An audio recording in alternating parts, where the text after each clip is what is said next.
Today I'm going to be reviewing MedChoice 12-in-1 Sleep Aid. I'd like to thank MedChoice for sending this to me to review. I'm going to show you what the pills look like here. They're not horse pills. You do take 2 of them.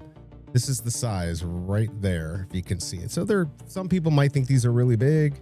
You got to take 2 of them. I took it last night. It seemed to work for me.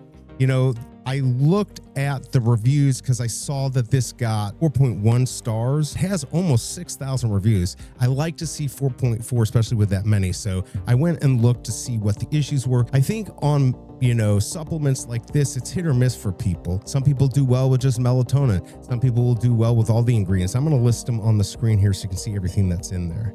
So you got to keep that in mind. This is kind of like to each their own. You got to try supplements. It works for some people, others it doesn't. But this does really well. In November 2025, this sold 9,000 plus. So people are liking it. One final thing is that I really like, as you see right here, I don't know if you can see that, it is made in the USA. I like to see that, especially with supplements. So keep that in mind. I hope this review helps, and I'll see you next time.